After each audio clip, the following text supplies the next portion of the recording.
Brought to you by American Pistachios.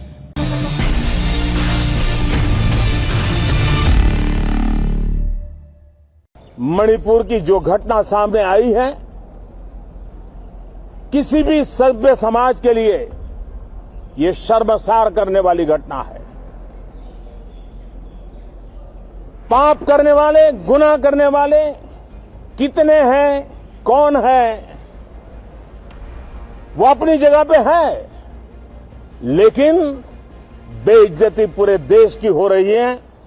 140 crore देशवासियों को शर्मसार होना पड़ रहा है। और मैं देशवासियों को विश्वास दिलाना चाहता हूं, किसी भी गुनहगार को बख्शा नहीं जाएगा। कानून अपनी पूरी शक्ति से, पूरी सख्ती से एक के बाद एक कदम उठाएगा। मणिपुर की इन बेटियों के साथ जो हुआ है, इसको कभी माफ नहीं किया जा सकता है। प्रधानमंत्री नरेंद्र मोदी मणिपुर की घटना से दुखी हैं, क्रोधित हैं। जिन्होंने ये कृत्य किया है उन्हें माफ नहीं करेंगे, सख्त से सख्त कार्रवाई करेंगे, ऐसा प्रधानमंत्री ने कहा है। और मणिपुर में हिंसा शुरू होने के 78 दिन बाद कहा है। 78 दिन लोकतंत्र की सेहत का सूचकांक मापने के लिए ठीक ठीक दिन होते हैं। इन दिनों में प्रधानमंत्री ने क्या किया? 2 महत्वपूर्ण विदेशी दौरे हुए, अनेक वंदे भारत ट्रेनों को हरी झंडी दिखाई गई, कर्नाटका में चुनाव प्रचार हुआ, 2000 का नोट बंद हुआ, नई संसद का उद्घाटन हुआ, बालासोर ट्रेन दुर्घटना स्थल का दौरा हुआ और यूनिफॉर्म सिविल कोड की जिरह भी हुई। इसके अलावा विपक्ष के खिलाफ अपने संगठन को, अपने गठबंधन को मजबूत करने के लिए पुराने सहयोगी भी जुटाए गए। ये सब हुआ और क्या नहीं हुआ? मणिपुर के सिविल सोसाइटी संगठनों ने प्रधानमंत्री से कहा कि वो कुछ तो बोलें। ये काम नहीं हुआ। सूबे से 2 विधायक मंडल दिल्ली आए प्रधानमंत्री नरेंद्र मोदी से मिलने, ये भी नहीं हुआ। विधायकों को दूसरे मंत्रियों से काम चलाना पड़ा और तर्क उछाला गया कि जरूरी है क्या कि प्रधानमंत्री सब कुछ बोलें, करके भी तो दिखा सकते हैं, फिर वो बोलें क्यों? क्या इसलिए कि वीडियो सामने आने के बाद अब चुप रहने का विकल्प नहीं बचा किसी के भी सामने? ये प्रधानमंत्री नरेंद्र मोदी हैं जिन्होंने पहले नॉर्थ ईस्ट को लेकर खूब चिंता जताई, बारहा कहा कि पूर्व की सरकारों ने पूर्वोत्तर को अलग थलग कर दिया था और पूर्वोत्तर मोदी सरकार के लिए फोकस एरिया है। ये प्रधानमंत्री हैं जिन्होंने 25 फरवरी 2017 को ट्वीट किया था, जो लोग राज्य में शांति सुनिश्चित नहीं कर सकते उन्हें मणिपुर पर शासन करने का कोई अधिकार नहीं है। मणिपुर में छिड़े गृह युद्ध पर जिम्मेदारों की चुप्पी को एक ब्लर वीडियो ने तोड़ दिया। अब जो कहा जा रहा है उसका मतलब क्या निकाला जाए? इसमें उस साफ नियत को कहां ढूंढा जाए जो ना उस इम्फाल में नजर आ रही है जहां 2.5 महीने बाद जाकर एक आरोपी गिरफ्तार हुआ, और ना ही दिल्ली में जहां संसद की बैठक शुरू होते ही ठप हो गई। ये सारे सवाल उठाए जाएंगे आज दिन की बड़ी खबर में। नमस्कार, सौरभ द्विवेदी नाम है हमारा और आप देखना शुरू कर चुके हैं लल्लन टॉप शो। बीती शाम यानी 19 जुलाई को ट्विटर पर एक वीडियो सामने आया, कई लोगों ने शेयर किया। हम ना तो आपको वो वीडियो दिखाएंगे ना उसकी पूरी डिटेल्स बताएंगे, क्योंकि ये सब बहुत विभत्स और घिनौना है। वीडियो में पुरुषों की एक भीड़ है, 2 महिलाएं दिख रही हैं जिनके तन पर एक तिनका भी नहीं। कुछ लड़कों ने इन दोनों महिलाओं को दबोचा, बाकी इन्हें उधर उधर से छू रहे थे और ये जुलूस गांव की सड़क से होता हुआ धान के खेतों की तरफ जा रहा था। इंडिया टुडे नॉर्थ ईस्ट की रिपोर्ट के मुताबिक दोनों पीड़िताएं कुकी-जो समुदाय की हैं। घटना 4 मई की है, यानी 3 मई को राज्यव्यापी हिंसा शुरू हुई और यह घटना ठीक एक दिन बाद की है। पुलिस को दी गई शिकायत में गांव के मुखिया ने इस घटना का पूरा ब्यौरा दिया। इसके मुताबिक 4 मई की दोपहर 3 बजे के आसपास लगभग 900 से 1000 लोगों की भीड़ उनके गांव बीफिनोम आई। भीड़ में संभवतः मैतेई संगठनों के लोग थे। उनके पास भारी मात्रा में ऑटोमेटिक हथियार थे। उन लोगों ने गांव के घरों में तोड़फोड़ और लूटपाट की, घरों को आग लगा दी। भीड़ से जान बचाने के लिए 3 महिलाएं और 2 पुरुष जंगल की तरफ भागे। उन्हें पुलिस की एक टीम मिली जो बचाते हुए पुलिस स्टेशन ले जाने लगी, लेकिन एक और भीड़ ने उन लोगों का रास्ता रोका। हिंसक भीड़ ने पुलिस से जबरन इन 5 लोगों को छुड़ा लिया। फिर 56 साल के एक आदमी को भीड़ ने वहीं पीट पीट कर मार डाला। 21 साल, 42 साल और 52 साल की 3 महिलाओं के कपड़े फाड़ दिए, निर्वस्त्र करके उनका जुलूस निकाला और वीडियो बनाया। इसके बाद यह भीड़ धान के खेतों की तरफ गई, जहां 21 साल की लड़की का उसके 19 साल के भाई के सामने गैंगरेप किया गया। बाद में तीनों महिलाएं कुछ लोगों की मदद से वहां से भाग निकली। ये तहरीर में लिखा है जो गांव के मुखिया ने पुलिस को दी है। हालांकि उनमें से एक सर्वाइवर ने इंडियन एक्सप्रेस अखबार की सुकृता बरुआ को बताया कि भीड़ ने पुलिस से जबरन उन्हें नहीं छीना, पुलिस ने खुद ही उन्हें भीड़ के हवाले कर दिया था। एक और मामला है जो आपको जानना चाहिए। द प्रिंट वेबसाइट की सोनल मथारू की रिपोर्ट के मुताबिक 3 मई को चूड़ाचंदपुर में एक फोटो वायरल होती है। फोटो में पॉलीथीन में लिपटी एक महिला की लाश थी। वायरल फोटो के साथ एक मैसेज भी वायरल था। मैसेज ये कि एक मैतेई महिला के साथ कुकी लड़कों ने मेडिकल कॉलेज में रेप किया और हत्या कर दी। वायरल होते ही मैती समाज में हंगामा मच गया, हिंसा भड़की। कुछ ही देर में पुलिस ने कहा कि ये फेक न्यूज़ है, फर्जी खबर है। पुलिस ने यह भी बताया कि जिस लड़की की फोटो वायरल हो रही है वो दिल्ली की है और उसकी हत्या किन्हीं और कारणों से हुई। बाद में जांच हुई तो पता चला कि दिल्ली की इस घटना में घर वालों पर ही हत्या का आरोप है और ये 2022 की घटना है। इसका मणिपुर से कोई लेना देना नहीं, लेकिन तब तक देर हो चुकी थी। पुलिस के स्पष्टीकरण का फर्क नहीं पड़ा। एक समुदाय दूसरे को पहले से ज्यादा नफरत भरी निगाह से देखने लगा। हिंसा भड़की तो निशाने पर कुकी महिलाओं को लिया गया और जो वीडियो अब वायरल हो रहा है ये इसी नफरत का नतीजा है। पर क्या ये सिर्फ नफरत का नतीजा है या ये प्रशासन की नाकामी का भी नतीजा है? और उदाहरण सुनिए। न्यूज़ क्लिक की एक रिपोर्ट में भी छपा है, राज्य में और भी फेक फोटोज को इस्तेमाल किया गया अलग अलग समुदायों के द्वारा प्रोपेगेंडा के लिए। खबर के मुताबिक अरुणाचल प्रदेश की महिला की तस्वीर को भी मैतेई महिला के रूप में बताया गया और कहा गया कि कुकी भीड़ इस महिला के साथ मारपीट कर रही थी, जबकि असल में यह हुआ था कि उस महिला के साथ घरेलू उत्पीड़न हुआ था। सोनल मथारू मणिपुर गई भी थी। उन्होंने रिलीफ कैंप में रहने वाली सर्वाइवर से बात की थी और उनका कहना है कि उन्हें उस कैंप में 6 रेप पीड़िताएं मिली। इसमें एक टीनेजर भी है और 40 साल की एक महिला भी। इन पीड़िताओं के मेडिकल से सिद्ध हुआ कि इनका बलात्कार किया गया और इनके परिवारों ने शिकायत दर्ज भी करवाई। यानी हमारे सामने वीडियो एक घटना का आया है, लेकिन असल स्केल इससे कहीं बड़ा है। एक बार फिर से लौटते हैं 4 मई की घटना पर। यह घटना इम्फाल घाटी में स्थित थाउबल जिले में हुई, जो कि मैतेई बाहुल्य है। किसी तरह छूटकर पीड़िताएं कांगपोकपी पहुंची, जहां पर कुकी आबादी अच्छी खासी संख्या में बसती है। फिर 18 मई को जाकर मामले में 0 FIR दर्ज हुई। यानी घटना के 2 हफ्ते बाद 0 FIR क्षेत्र की परवाह किए बिना किसी भी पुलिस स्टेशन में दर्ज की जा सकती है रेप से जुड़े मामलों में।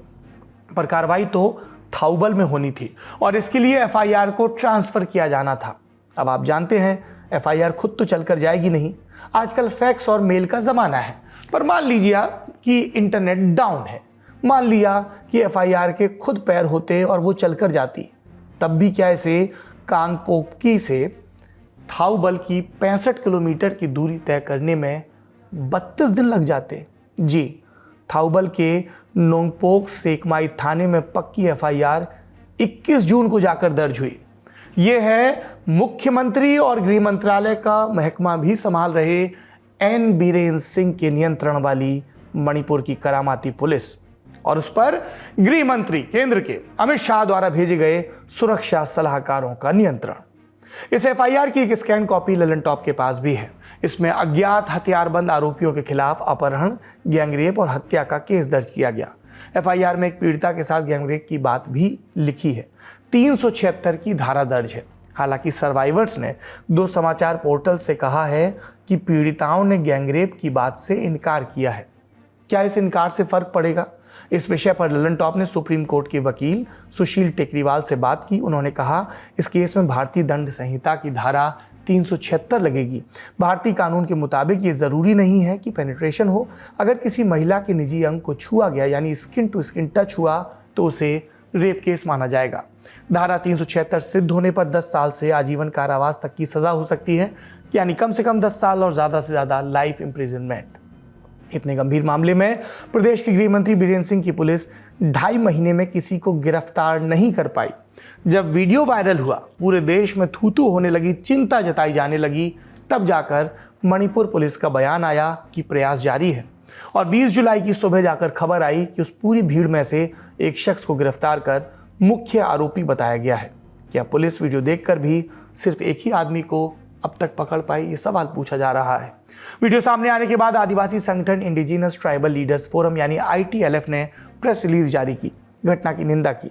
ललन टॉप ने आईटीएलएफ के मीडिया प्रभारी से बात की। उन्होंने बताया कि उन्हें ये जानकारी मिली थी कि मैतेई गुट कुकी महिलाओं का रेप कर रहे हैं, लेकिन वायरल वीडियो से वो भी हतप्रभ है। आईटीएलएफ ने अपनी प्रेस रिलीज में एक बहुत ज़रूरी बात कही, अपील के साथ कि अपराधियों ने ये वीडियो शेयर कर इन निर्दोष महिलाओं की पीड़ा को बढ़ा दिया। फोरम की बात सही है और हम भी आपसे अपील करते हैं कि ये वीडियो पीड़िताओं की पहचान को पब्लिक करता है। कुछ प्रतिक्रिया देनी भी हो तो विजुअल ना शेयर करें। यहाँ हम दो बातों पर ध्यान दिलाना चाहते हैं। पहली तो ये कि आईटीएलएफ की ये बात सही है कि कुकी महिलाओं को टारगेट बनाकर रेप किया गया, लेकिन यही सलूक मैतेई महिलाओं के साथ भी हुआ है। जातीय पौरुष पूरे मणिपुर में महिलाओं की कीमत पर ही बुलंद हुआ है। दूसरी बात, आईटीएलएफ ने 20 जुलाई को चूड़ाचंदपुर में हुए एक बड़े प्रोटेस्ट को बुलाया था, यानी संसद के मॉनसून सत्र के पहले दिन। ऐसे में वीडियो की टाइमिंग को लेकर भी सवाल खारिज नहीं किए जा सकते। पर यह कैसे तय किया जाए कि वीडियो कुकी समूहों ने ही लीक किया? फिर सवाल यह भी है कि लीक कोई भी करे, क्या उससे वीडियो में नजर आ रहे अपराध को खारिज किया जा सकता है? इस घटना पर जब इंडिया टुडे ने सीएम बीरेन सिंह से बात की तो उन्होंने एक दूसरा राग छेड़ दिया। सुनिए, डेली वायलेंस हो रहा है, बहुत लोग मारे गए, हजारों एफआईआर दर्ज हुई। आप लोगों को एक केस दिख रहा है, यहां सैकड़ों सिमिलर केस हैं इसी तरह के। ये वीडियो कल लीक हुआ, इसीलिए इंटरनेट बैन किया हुआ है। ये वो व्यक्ति कह रहा है जिस पर ये सब न होने देने की जिम्मेदारी है। नाकामी बाहर आई तो सीएम साहब खींच रहे हैं, पर मुख्यमंत्री अकेले नहीं हैं जो बहस को भटकाने की कोशिश करते दिख रहे हैं। हम ये बात सोदाहरण स्थापित करेंगे। गौर करिए, हम सरकार में कुछ चेहरों को खोजते हैं, देश में प्रधानमंत्री, राज्य में मुख्यमंत्री, लेकिन एक अदृश्य तंत्र है जो अक्सर ऐसे मामलों में एक्टिव हो जाता है। आज सुबह भी सूत्रों ने दावा कर दिया कि सरकार ने ट्विटर और दूसरी सोशल मीडिया साइट्स को यह आदेश दिया कि मणिपुर के वीडियो को शेयर ना करें। सरकार ने कहा सोशल मीडिया कंपनियों को भारतीय कानून का पालन करना होगा। एनडीटीवी के लिए वसुधा वेणुगोपाल ने तो अपनी खबर में यहां तक लिखा कि सरकार ट्विटर पर कार्रवाई भी कर सकती है। ये बात बिल्कुल सही है। यौन अपराधों के मामले में पहचान जाहिर करने की मनाही होती है। आईटी रूल 2021 के तहत ऐसे मामलों में कार्रवाई भी हो सकती है, लेकिन मौजूदा स्थिति में ज्यादा बड़ा मामला धान के खेत में सरेआम हुआ बलात्कार और जुलूस है, ना कि इसका वीडियो सामने कैसे आ गया। एक तर्क ये भी उछाला जा रहा है कि ये वीडियो जारी कर मणिपुर का माहौल बिगाड़ने की कोशिश की जा रही है। ऐसी स्थिति के लिए अंग्रेजी मुहावरा है शूटिंग द मैसेंजर, यानी बात कुछ भी हो हम संदेशा लाने वालों के पीछे पड़ेंगे। ये बताया जाए कि माहौल रेप की घटना से खराब होता है या घटना की सूचना से। ये बात सही है कि वीडियो सामने आने के बाद 19 तारीख की शाम से ही मणिपुर के पहाड़ी इलाकों में तनाव की स्थिति बन गई थी। पर इस तनाव का इकलौता कारण क्या ये सिर्फ वीडियो है या बीते 2-2.5 महीनों से चली आ रही सरकार की विफलता है सिरे से? बहस को घुमाने वालों में वो लोग भी शामिल हैं जो बात को बिल्कुल दूसरा रंग दे रहे हैं। इनका तर्क है कि महिलाओं को दंगाइयों ने ढाल बनाया, इसलिए वो क्रिया की प्रतिक्रिया का शिकार होंगी। कुछ लोग ये तर्क ठेल रहे हैं कि महिलाओं का बर्ताव इस तरह का था कि घटना होनी ही थी। इन लोगों का दुस्साहस देखिए, अपने वाहियात तर्कों के पक्ष में हमारी सेना का वीडियो इस्तेमाल कर रहे हैं और खुलेआम लोगों को बरगला रहे हैं। पहली बात तो यही है कि हिंसा भड़कने के अगले ही दिन यानी 4 मई वाली तारीख को घटना हो गई थी, तो क्रिया प्रतिक्रिया का सवाल नहीं उठता। और फौज का रास्ता रोकने का सच क्या है ये भी जान लीजिए। पूर्वोत्तर की सुरक्षा की जिम्मेदारी कोलकाता स्थित सेना की पूर्वी कमान की और पूर्वोत्तर में मणिपुर सहित 5 राज्यों की सुरक्षा देखती है दीमापुर स्थित 3 कोर, जिसे स्पीयर कोर भी कहा जाता है। 3 मई की रात से ही कोर के तहत आने वाली टुकड़ियां ऑपरेशंस में लगी हैं। इन्हीं टुकड़ियों ने एक पैटर्न नोट किया कि जब सेना उग्रवादियों पर कार्रवाई करने जाती थी तो महिलाएं रास्ता रोक लेती थी। अब चूंकि सेना के जवानों में महिलाएं ना के बराबर हैं, इसलिए फौज इन प्रदर्शनकारियों पर कोई कार्रवाई नहीं करती। इस बात को कई बार ढाल की तरह इस्तेमाल किया गया। सबसे बड़ा उदाहरण सामने आया 24 जून को। स्पीयर कोर ने खुद ट्वीट कर बताया कि इम्फाल ईस्ट जिले में तकरीबन 1200 महिलाओं ने सेना का काफिला रोका और उन्हें प्रतिबंधित उग्रवादी संगठन KYKL के 12 दुर्दांत उग्रवादियों को छोड़ने पर मजबूर किया। इनमें एक स्वघोषित लेफ्टिनेंट कर्नल मोइरांगथेम तंबा उर्फ उत्तम भी था। ये वही उग्रवादी था जिसने 2015 में सेना की डोगरा रेजिमेंट की टुकड़ी पर हमला कर 20 सैनिकों की जान ले ली थी। इसी घटना के बाद भारतीय सेना ने म्यांमार में घुसकर सर्जिकल स्ट्राइक की थी और इन उग्रवादियों को तहस नहस कर दिया था। इस घटना का मास्टरमाइंड सेना के कब्जे में था, लेकिन महिलाओं ने उसे छुड़वा लिया। ये मैतेई महिलाओं का गुट था जिन्हें मीरा पैबी कहते हैं। इस घटना के बाद 26 जून को स्पीयर कोर ने कई वीडियो का एक कोलाज शेयर किया जिसमें मीरा पैबी को एक साथ कई मैतेई बाहुल्य इलाकों में सेना का रास्ता रोकते और दंगाइयों की ढाल बनते दिखाया गया। सोचिए वो कैसा दबाव रहा होगा जब मीडिया से हमेशा पर्दा रखने वाली सेना ने खुद ट्वीट कर वीडियो जारी किया कि हमारे संयम को दुर्बलता ना समझा जाए। तो सेना का रास्ता मीराबाई भी रोक रही थी, जो कि एक मैतेई गुट है, और 4 मई की घटना हुई कुकी महिलाओं के साथ। हम आपको ये भी बता दें कि मणिपुर के पहाड़ी जिलों में भी इसी तरह से कुकी समूहों ने भी सेना का रास्ता रोका और इस ब्लॉकेड में कुकी महिलाओं की भी भागीदारी थी। लेकिन सेना के जिस वीडियो का इस्तेमाल कर 4 मई की घटना पर गलत बयानी की जा रही है, उसमें मैतेई महिलाएं ही नजर आ रही हैं। हमारा कहना है फौज का रास्ता कोई रोके, लेकिन 4 मई की घटना उसका जवाब नहीं हो सकती, उस पर कार्रवाई खूब हो। अब आते हैं प्रधानमंत्री के बयान पर। यह बात बिल्कुल सही है, प्रधानमंत्री नरेंद्र मोदी पूरे देश के लिए जिम्मेदार हैं, इसीलिए उन्हें मणिपुर के साथ साथ राजस्थान और छत्तीसगढ़ पर भी जरूर बोलना चाहिए। लेकिन क्या इन 3 राज्यों में हुई घटनाओं की चर्चा एक सांस में की जा सकती है? इसका फैसला आप कर पाएं, इसलिए हम आपको बता देते हैं कि राजस्थान में हुआ क्या था। जोधपुर के जय नारायण व्यास यूनिवर्सिटी में कथित तौर पर एबीवीपी के 2 कार्यकर्ताओं ने एक 17 साल की दलित लड़की का गैंगरेप किया। भाजपा नेताओं ने इस खबर को खारिज किया। तीनों आरोपियों पर पॉक्सो, भारतीय दंड संहिता और SC/ST एक्ट की संबंधित धाराओं के तहत मामला दर्ज किया गया और घटना के 2 घंटे के अंदर आरोपियों को गिरफ्तार कर लिया गया। इसी राजस्थान में एक महिला विधायक ने छेड़खानी की शिकायत भी की। तो ये वो प्रकरण हैं जो राजस्थान में हुए और चर्चित हुए।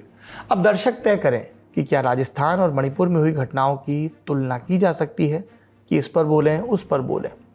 तो फिर क्या राजस्थान, छत्तीसगढ़ या किसी भी राज्य में महिलाओं के प्रति हुए अपराध पर मुख्यमंत्रियों को बरी कर दिया जाए? बिल्कुल भी नहीं किया जाना चाहिए। जिस देश में जो देश के कमज़ोर तबके माने जाते हैं, उनकी सुरक्षा, उनकी हिफाजत ना हो किसी भी प्रदेश में, तो उनको मुआफ़ नहीं किया जा सकता, नज़रअंदाज नहीं किया जा सकता। लेकिन जब कई चीज़ों को एक साथ रखा जाता है एक संदर्भ में, तो तुलना की जाएगी। प्रधानमंत्री नरेंद्र मोदी का बयान आज संसद के बाहर आया। अब हमारे साथ आप संसद के अंदर चलिए। हमने 19 जुलाई को आपसे कहा था कार्रवाई नए भवन में होगी, लेकिन आज दोनों सदन पुराने भवन से चले। 11 बजे इन सदनों की कार्रवाई शुरू हुई। सबसे पहले चलते हैं लोकप्रिय सदन लोकसभा की तरफ। इसमें सबसे पहले जालंधर से चुनकर आए आम आदमी पार्टी के सांसद सुशील कुमार रिंकू ने शपथ ली। इसके बाद दिवंगत सदस्यों को श्रद्धांजलि दी गई। फिर मणिपुर की आवाजें ऊंची होने से पहले ही लोकसभा की कार्रवाई को दोपहर 2 बजे तक के लिए स्थगित कर दिया गया। दोपहर 2 बजे कार्रवाई फिर शुरू हुई। पीठासीन डॉक्टर किरीट प्रेमजी भाई सोलंकी ने सदस्यों से अपने दस्तावेज सदन के पटल पर रखने को कहा। इस दौरान विपक्षी दलों के सांसद मणिपुर घटना को लेकर नारेबाजी करने लगे।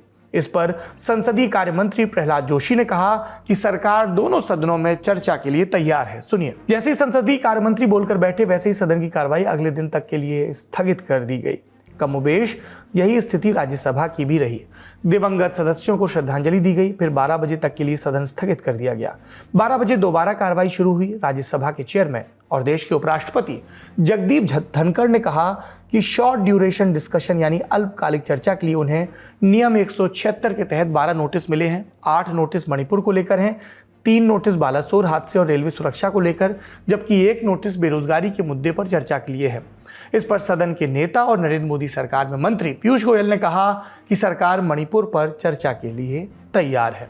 इस पर सभापति धनखड़ ने कहा कि सरकार चर्चा के लिए तैयार है, इसलिए चर्चा के समय और तारीख के लिए उन्हें नेता सदन से बात करनी होगी। इस पर विपक्षी दलों के सदस्यों ने हस्तक्षेप किया। विपक्षी सदस्य नियम 267 के तहत व्यापक बहस की मांग कर रहे थे। अगर 267 के तहत बहस होती है तो अन्य सभी कार्यों को सस्पेंड कर दिया जाता है। तृणमूल कांग्रेस के सदस्य डेरेक ओब्रायन ने कहा नियम 267 के तहत भी चर्चा के लिए नोटिस दिया गया है। नेता विपक्ष कांग्रेस से जुड़े मल्लिकार्जुन खड़गे ने भी शॉर्ट डिस्कशन पर आपत्ति जताई और कहा कि आधे घंटे के लिए चर्चा नहीं होगी। खड़गे ने यह भी कहा कि वे नियमों का पालन करते हुए हाथ उठाकर अपनी बारी का इंतजार करते रहे, लेकिन सभापति का ध्यान उनकी ओर नहीं गया, जबकि नेता सदन अचानक से उठे और अब सभापति शॉर्ट डिस्कशन के लिए तैयार है। इसके बाद डेरेक ओब्रायन उठकर खड़े हुए और गुस्से में कहा प्रधानमंत्री कहाँ हैं? प्रधानमंत्री को मणिपुर पर अपना मुंह खोलना होगा। धनखड़ ने कहा कि वे शॉर्ट डिस्कशन के लिए तैयार हैं। नेता सदन के साथ बातचीत के बाद आगे निर्णय लिया जाएगा और सदन को 2 बजे तक के लिए स्थगित कर दिया गया। 2 बजे कार्रवाई फिर से शुरू हुई। सूचना एवं प्रसारण मंत्री अनुराग ठाकुर ने सिनेमेटोग्राफ सुधार बिल 2023 पेश किया, लेकिन मणिपुर पर चर्चा की मांग जारी रही। नेता विपक्ष खड़गे ने 267 के तहत चर्चा की मांग की। अन्य विपक्षी सांसदों ने उन्हें समर्थन दिया और फिर अगले दिन तक के लिए सदन स्थगित कर दिया गया। दोनों सदनों में आसन जो भी फैसला लेता है सदन चलाने या स्थगित करने का, उस पर टिप्पणी करने का हमें वैधानिक अधिकार नहीं है। ये चेयर के विवेक पर निर्भर होता है। लेकिन हम उन आपत्तियों को भी आप तक पहुंचाना चाह रहे हैं जिसमें विपक्ष ने ऐतराज जताया कि उन्हें बोलने का मौका नहीं दिया जा रहा। ये भी पूछा जा रहा है कि कार्रवाई के स्थगन से हासिल क्या हुआ। पक्ष विपक्ष दोनों नूरा कुश्ती लड़कर अपने अपने घर चले गए, सहूलियत के बयान दे दिए। सदन चलाने की प्राथमिक जिम्मेदारी सरकार की होती है और जिम्मेदारी होती है विपक्ष की। ऐसे में इन सवालों के जवाब भी उन्हीं को देने होंगे। सरकार ये कह सकती है कि हमने दिन के पहले ही प्रहर में ये स्पष्ट कर दिया कि हम इस पर चर्चा के लिए तैयार हैं। लेकिन इसके बाद क्या हुआ? क्या साथ में बैठकर ये रास्ता खोजा गया कि सदन सुचारू रूप से चले? फ्लोर मैनेजमेंट जैसे टर्म, सदन की कार्रवाई जैसे टर्म, अलग अलग पार्टियों के लोगों को साथ लेकर देश की चर्चा, देश की चिंताओं को संबोधित करने की जिम्मेदारी कहां गई है? संसद के बाहर अब सुप्रीम कोर्ट का रुख करते हैं। सुप्रीम कोर्ट ने आज मणिपुर की घटना का आखिरकार स्वतः संज्ञान लिया। चीफ जस्टिस धनंजय यशवंत चंद्रचूड़, उन्होंने कहा, हम वायरल वीडियो देखकर व्यथित हैं। अब समय आ गया है कि सरकार सख्त कदम उठाए और कार्रवाई करे। यह अस्वीकार्य है। राज्य और केंद्र की सरकार कोर्ट को बताए कि अब तक क्या क्या कदम उठाए गए। सरकार यह भी सुनिश्चित करे कि ऐसी घटनाएं दोहराई न जाएं। मीडिया में दिखाए गए दृश्य मानवाधिकारों और संविधान का उल्लंघन दिखाते हैं। सांप्रदायिक हिंसा में महिलाओं को साधन के रूप में इस्तेमाल करना अस्वीकार्य है। सीजीआई ने कहा कि मामले पर कार्रवाई करने के लिए सरकार को कुछ समय दिया जाएगा, जिसके बाद वो खुद यानी सुप्रीम कोर्ट खुद इस पर एक्शन लेगी। इस घटना पर जितनी बात की जाए कम है, इसलिए हम एक भारतीय, एक नागरिक और एक पत्रकार के तौर पर अपनी जिम्मेदारी को 10 सवालों में बांधकर आपके सामने रख रहे हैं। 9 सवाल बीरेन्द्र सिंह सरकार से और 1 सवाल नरेंद्र मोदी सरकार से। पहला सवाल, एफआईआर में लिखा है कि पुलिस पार्टी से भीड़ ने पीड़ित महिलाओं को छुड़ा लिया। ऐसे में उसी दिन एफआईआर क्यों नहीं दर्ज की गई? पुलिस ने खुद एफआईआर क्यों नहीं दर्ज की? पीड़िताओं की तरफ से शिकायत का इंतजार क्यों किया गया? क्या मणिपुर की पुलिस भी कुकी, मैते, नागा जैसे सांप्रदायिक मतभेद देखकर, जाति मतभेद देखकर काम कर रही है? दूसरा सवाल, भीड़ महिलाओं को पुलिस पार्टी से छुड़ाकर ले गई, तो क्या घटना के बाद पुलिस पार्टी ने रीइंफोर्समेंट मांगा? क्या रीइंफोर्समेंट भेजा गया? अगर नहीं तो क्या कार्रवाई हुई? क्योंकि ये तो पुलिस पार्टी की सुरक्षा से भी जुड़ा प्रश्न है। और अगर ये बात वाकई सही है कि पीड़िताओं को पुलिस ने ही भीड़ के हवाले किया जैसा इल्जाम लग रहा है कुछ रिपोर्ट्स में, तो फिर पुलिस के पास इसका क्या जवाब है? तीसरा सवाल, 18 मई को 0 एफआईआर दर्ज हुई, पक्की एफआईआर दर्ज हुई 21 जून को। इन दोनों के बीच इतना गैप क्यों? क्या पुलिस के लिए यह घटना सीरियस नहीं थी? चौथा सवाल, क्या राज्य में इतनी बड़ी घटना होने पर गृह मंत्री बीरेन्द्र सिंह को इस बात की जानकारी नहीं थी? क्या गृह मंत्री बीरेन्द्र सिंह इस बात से 19 जुलाई को ट्विटर के माध्यम से वाकिफ हुए? और अगर हाँ, तो उनका बयान 20 जुलाई को क्यों आया, तब जब प्रधानमंत्री बयान दे चुके थे? बीरेन्द्र सिंह ये बताने के लिए प्रेस कॉन्फ्रेंस कर सकते हैं कि उन्होंने कुछ ही घंटों में बहुत सारे आतंकवादी, जो कि तकनीकी रूप से उग्रवादी थे जिनसे सरकार बात कर रही है, मारे गए। लेकिन इस घटना पर बोलने के लिए उन्हें प्रधानमंत्री के बयान का इंतजार क्यों था? पांचवा सवाल, भीड़ इन लोगों को पुलिस पार्टी से इसलिए छुड़ा पाई क्योंकि इनके पास ऑटोमेटिक हथियार हैं। अब तक मणिपुर में तकरीबन 5000 हथियार लूटे गए, 1500 करीब वापस आए। क्या गृह मंत्री और मुख्यमंत्री बीरेन्द्र सिंह हथियारों को लौटाने के प्रयासों में पिछड़ रहे हैं? क्योंकि अगर अब भी हथियार लोगों के पास हैं तो भीड़ आने वाले दिनों में भी कानून को अपने हाथ में ले सकती है, जो कि चिंताजनक होगा। छठवां सवाल, घटना 4 मई की है, पुलिस को घटना की पूरी जानकारी थी। 21 जून को एफआईआर दर्ज हुई, लेकिन पहला आरोपी तब गिरफ्तार हुआ जब घटना का विभत्स वीडियो वायरल हो गया। वीडियो में सबके चेहरे साफ दिख रहे हैं, लेकिन पुलिस अब तक सभी आरोपियों को क्यों नहीं पकड़ पाई? सातवां सवाल, खबरों के मुताबिक ये पूरी वारदात एक फेक न्यूज़ के फैलने की वजह से हुई। पुलिस ने फेक न्यूज़ का खंडन भी किया। हिंसा भड़क रही थी तो अप्रिय घटनाएं होने का डर था। ऐसे में पुलिस ने क्या सुरक्षात्मक कदम उठाए? क्या ये बात आम जनता तक कम्युनिकेट की गई? क्या पुलिस बल को चौकन्ना किया गया? आठवां सवाल, अब मुआवजे का ऐलान हुआ है। जब मामला वायरल हुआ, अगर ये वीडियो 2 महीने बाद वायरल होता तो क्या मदद के लिए 2 महीने का और इंतजार करना पड़ता? लेकिन पीड़िताओं के मानसिक स्वास्थ्य को ध्यान में रखते हुए उन्हें क्या मदद दी गई? 9वां सवाल और सबसे बड़ा, साक्ष्य कैसे जुटाएंगे? क्या पुलिस ने मामला बनाने में बहुत देर नहीं कर दी? क्या इससे मामला कमजोर नहीं हो जाएगा? अगर आरोपियों में से कोई भी इसके चलते छूटा तो क्या बीरेन्द्र सिंह, जो सख्त कार्रवाई की बात कर रहे हैं, जिम्मेदारी लेंगे? और 10वां सवाल, आखिरी सवाल, केंद्र सरकार से, प्रधानमंत्री नरेंद्र मोदी की सरकार से, जिनके सुरक्षा सलाहकार वहां भेजे गए, उनसे। पैरामिलिट्री मणिपुर में तैनात है। मणिपुर पुलिस पर जिस तरह के इल्ज़ाम लग रहे हैं, क्या वो उनके संज्ञान में नहीं है, और अगर हैं तो केंद्र को क्या अनुशंसाएं इन सलाहकारों के द्वारा की गई। हम समझते हैं सुरक्षा मामलों में कुछ पर्देदारी ज़रूरी है, लेकिन 2.5 महीने बहुत होते हैं मणिपुर प्रशासन पर अपनी राय स्पष्ट करने के लिए। एक बात ध्यान में रखिए, तंत्र से अपेक्षा होती है वो आम जनता से ज़्यादा जानकारी रखे, क्योंकि सूचना के माध्यम उसी के पास हैं, नीचे से ऊपर रिपोर्टिंग उसी को की जाती है। ऐसे में जो नेता ट्विटर पर वीडियो वायरल होने के बाद बयान दे रहे हैं, उनकी बातों में आएंगे या आप अपने हिसाब से ये तय करेंगे? क्या इन्हें सब ट्विटर से ही पता चलता है? तो फिर इन्हें भीड़ द्वारा इस्तीफा फाड़ने का इंतज़ार क्यों करना पड़ता है? खुद ही अपना अपॉइंटमेंट लेटर क्यों नहीं फाड़ देते? चलते चलते एक नज़र कुछ और खबरों पर डाल देते हैं। हत्या और बलात्कार के दोषी राम रहीम को फिर से पैरोल मिल गई है, इस बार 30 दिन की। 2017 में सजा सुनाए जाने के बाद से अब तक 7 बार राम रहीम को पैरोल मिल चुकी है। इस साल की शुरुआत में भी 40 दिन की पैरोल पर राम रहीम जेल से बाहर था। पैरोल मिलती है राज्य सरकार की अनुशंसा से। राज्य है हरियाणा, सरकार चला रहे हैं बीजेपी के नेता मनोहर लाल खट्टर, समर्थन दे रहे हैं जेजेपी के नेता और उप मुख्यमंत्री दुष्यंत चौटाला। अगली खबर पहलवानों के यौन शोषण मामले से जुड़ी है। आज दिल्ली की राउज एवेन्यू कोर्ट में बीजेपी के सांसद और आरोपी बृजभूषण शरण सिंह और उनके सहयोगी विनोद तोमर की जमानत अर्जी पर सुनवाई हुई। दिल्ली पुलिस ने कहा वे न तो जमानत अर्जी का विरोध कर रहे हैं और न ही समर्थन। पहलवानों के वकील ने विरोध किया, कहा कि मामले की जांच और गवाहों को प्रभावित किया जा सकता है। हालांकि कोर्ट ने दोनों आरोपियों को सशर्त जमानत दे दी है।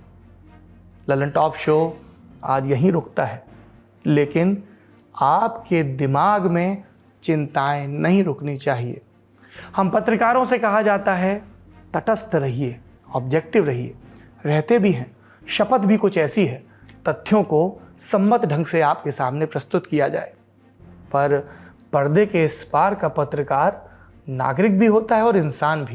तो जिस तरीके से आपको बुरा लगता है, आपको चिंता होती है, आपकी संवेदनाएं झकझोर दी जाती हैं, वही हाल इस तरफ भी होता है। लेकिन सवाल देश का है और सिर्फ भावुकता का नहीं है। सवाल ये है कि क्या नरेंद्र मोदी सरकार सख्त फैसला लेगी, एक नज़ीर प्रस्तुत करेगी?